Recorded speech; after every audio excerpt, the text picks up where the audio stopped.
like that, huh? Just think of how good you'd have liked it if we'd have done it right. I don't know, it's been years since we played that song until right now. That's the first time we played it all the way through in 3 or 4 years at least. I've never played the guitar on it, so. You did good. I found the drum just fine. That was our first mistake.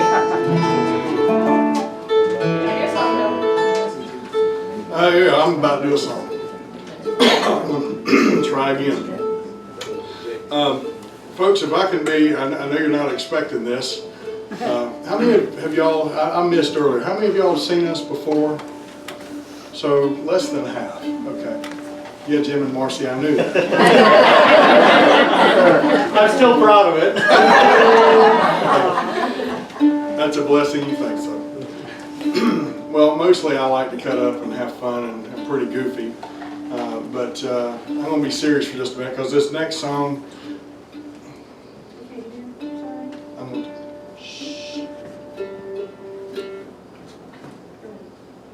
okay, we're good now. Thank you. Everybody can make noise again.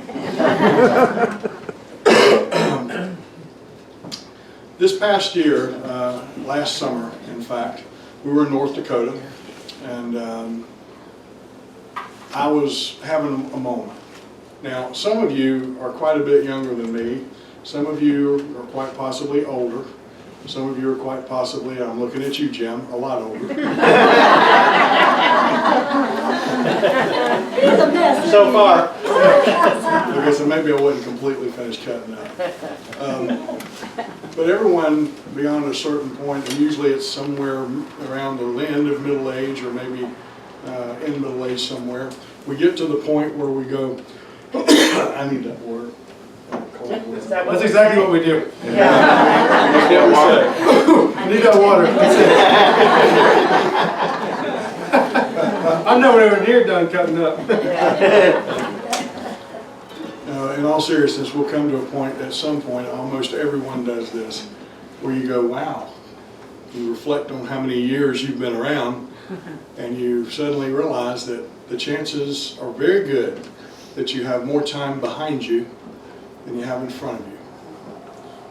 And the truth is, we actually never know for sure how much time we really have. Behooves us to make the best of it. But this particular thing hit me for the very first time very hard when I was driving around out in North Dakota.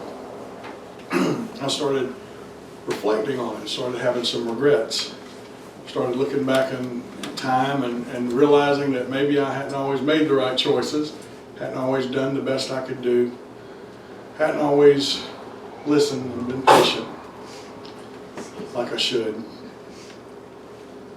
I started getting down, pretty bad down, to the point where I said, you know, I got to shake myself out of this. So I said, I'm going to turn on the radio. Maybe something on there will cheer me up. So I turned it on and bingo, the very first song came on reminded me instantly of my grandfather, who was huge in my life. He was born in 1913, he died in 1998 at 85 years old. He was one of those people who could do anything with nothing.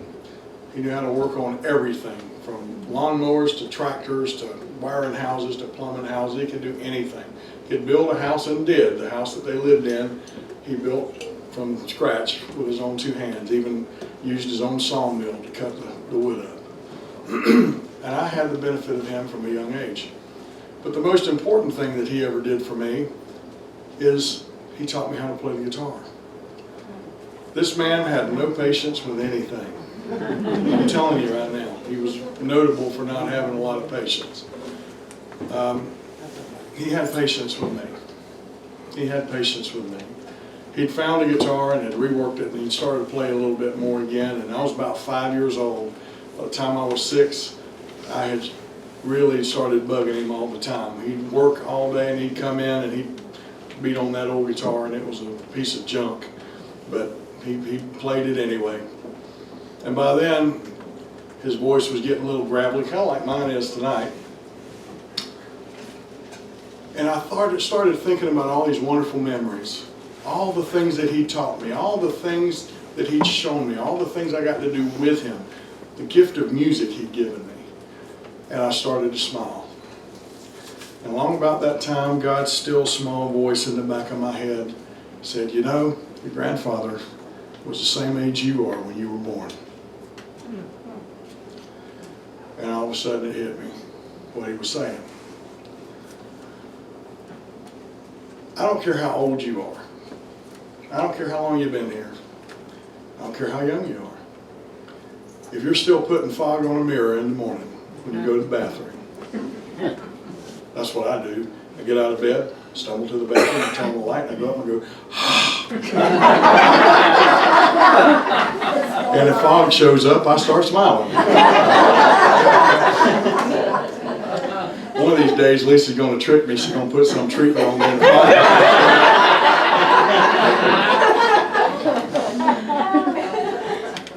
But if you're still alive, then you have a purpose. God has a purpose for you. Purpose for you. And you should never forget it. Because you don't know whose life you'll change. And in what way. You know, Sarah likes to credit me with starting all this. I really didn't. My grandfather did. And in the deeps of time that he never told me how he started, I just know he did when he was very young. He started playing the guitar. And because of that, all those years ago, over 100 years ago now, because of that, we stand before you today. So it was a powerful lesson for me. I always wanted to write a song about my grandfather. Well, this was finally my opportunity. Because that song took me back. It's been so long since I'd heard it. It took me back and started reminding me of all those wonderful things about my own childhood.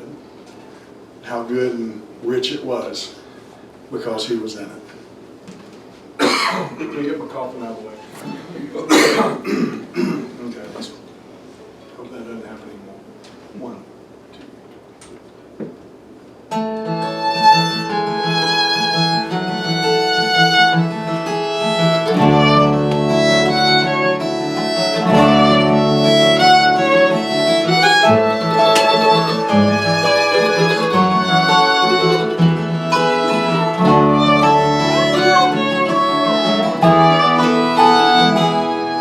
On a dusty road, far away, time and miles of stolen youth and grace.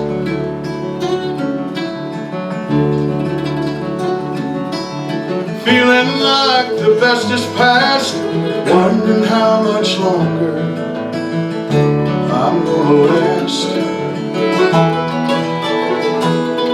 Turn on the radio in self-defense. Maybe someone else can tell me how it all makes sense. Been so long since I heard that song. It's like a magic road that leads back to the years when I was just a child. The world was still so wide, and my mama's love would drop in tears.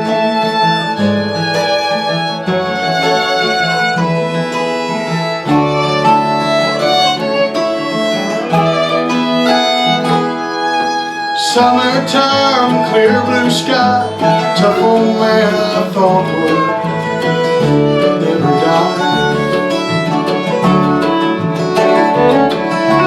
Taught me all that I know, loved me all he could before he had to go.